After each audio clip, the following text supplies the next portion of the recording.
मोहन, उठ, देख सूरज सिर पर है। जल्दी से पानी लेकर आ नदी से। जब देखो सोता रहता है। नालायक, कितना आलसी है ये। क्या माँ, सुबह सुबह काम, चैन से सोने भी नहीं देती हो। हे भगवान, दुनिया काम पर निकल गई है और इस नालायक की अभी तक नींद ही पूरी नहीं हुई है। मैं कहती हूँ उठ जा। उठ रहा हूँ। जा, जरा नदी से पानी भर कर तो ले आ। उसने दोनों हाथ में मटके पकड़े और फिर नदी की तरफ चला गया। वहाँ जाके उसने पानी भरा और घर लौट आया। माँ, ये ला पानी, पियो और जितना पीना है। सुन, बाजार में हमारे पुराने सुनार के पास जा और ये गहने जरा पॉलिश करके ले आ, समझा? और कहीं मत जाना, ठीक है? भैया कम पैसों में काम कर देते हैं, बाकी नहीं करेंगे। ठीक है, पहले मैं शहर जाकर अपना थोड़ा काम कर लूँ, उसके बाद आते टाइम लेकर आ जाऊंगा। ठीक है, जा। इसके बाद मोहन शहर चला जाता है और काम खत्म करने के बाद शाम को साइकिल पर सुनार की दुकान पर पहुंचता है। चाचा, ओ चाचा।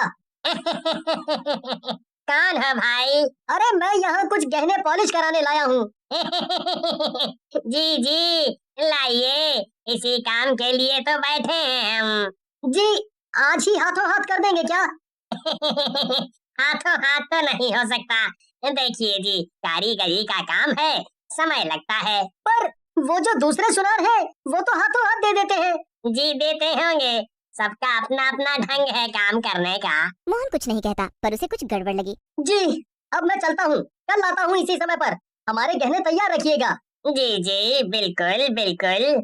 सुनार गहनों को लेकर दुकान के अंदर चला जाता है। उसे लगता है कि मोहन वहाँ से चला गया, पर मोहन बाहर खिड़की से सुनार को देखता है। मोहन जब खिड़की से अंदर झांकता है तो हैरान रह जाता है। उसकी सांस अटक जाती है और वो हांफने लगता है। हे भगवान, तो ये है सुनार की सच्चाई। सुनार एक इंसान है ही नहीं।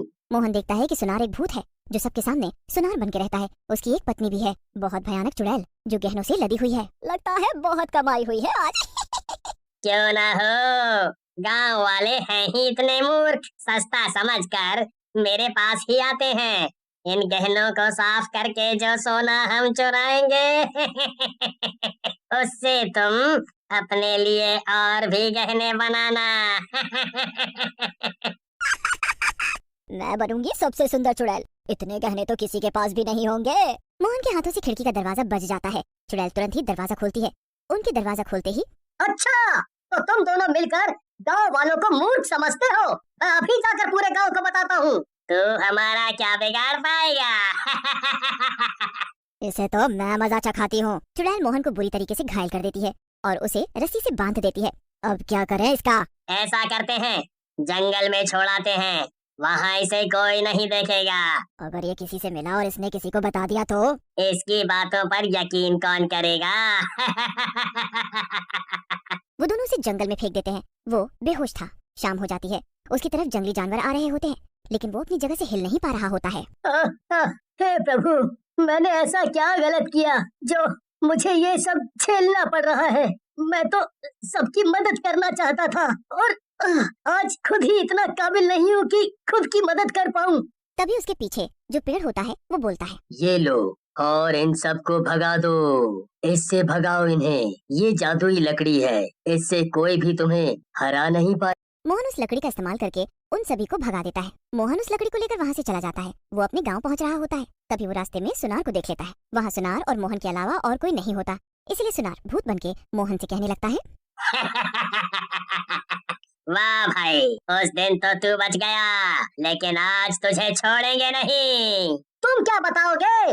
आज मैं बताऊंगा तुम्हें और तुम्हारी उस लालची पत्नी चुड़ैल को कि सबक कैसे सिखाते हैं। उसके बाद वो जादुई लकड़ी की शक्तियों से चुड़ैल और उसके पति को कैद करके सरपंच के पास ले जाता है। सभी गांव वाले उन्हें देखकर डर जाते हैं। आप सबको डरने की कोई जरूरत नहीं, ये फिलहाल मेरी कैद में है। अरे, पर ये आए कहाँ से? तुम इन्हें यहाँ क्यों लाए हो? रुको रुको, सब बताता हूँ। मोहन, तुम इन्हें क्यों मार रहे हो और तुम्हारी ऐसी हालत किसने करी? सरपंच जी, ये दोनों सोने के साथ छेड़छाड़ करते हैं। लोगों के गहनों को साफ करने के बजाय उनसे कुछ मात्रा कम कर लेते हैं और ये लालची चुड़ैल अपने शौक पूरे करती है। जब मुझे ऐसा पता चला तो इन लोगों ने मुझे इतना मारा और घायल करके जंगल में छोड़ दिया, जैसे तैसे अपनी जान बचाकर आया हूँ। ऐसा हमने कभी सोचा भी नहीं था। गलती असल में हमारी है ना, हमने सस्ते के लालच में इन लोगों को बढ़ावा दिया। गलती हमारी नासमझी की है। किसी पर भी बिना बात के भरोसा कर लेना ना, हर सस्ती चीज ठीक नहीं होती। किसी भी चीज पर भरोसा करने से पहले उसकी जांच परख करनी चाहिए। सही कहा मोहन तुमने। चौकन्ना रहना बहुत जरूरी है। इस चुड़ैल से सारे गहने छीन लीजिए। तुम चिंता मत करो, तुम्हारे घर में गहने पहुंच जाएंगे। मैं पुलिस वालों से बात करके सब ठीक कर दूंगा। आपका बहुत बहुत शुक्रिया सरपंच जी। मोहन चुड़ैल और भूत को लेके उस जादुई पेड़ के पास पहुंच जाता है। बाबा कहाँ हो पेड़ बाबा? कैसे हो बेटा, बदमाशों को सबक सिखा दिया? जादुई लकड़ी काम आई या नहीं? आपकी जादुई लकड़ी ने तो बिना कहे ही मेरा इलाज कर दिया, गुनहगार को सबक सिखाया। आपकी ये जादुई लकड़ी तो बड़ी कमाल की है। तुम्हारा मन बहुत साफ है, इसीलिए ये लकड़ी मैं हमेशा के लिए तुम्हें देता हूँ। ये क्या बात कर रहे हैं आप? नहीं नहीं, अब ये मेरे किस काम की? इसका उद्देश्य पूरा हुआ, अब आप इसे वापस रख लीजिए। जैसी तुम्हारी इच्छा।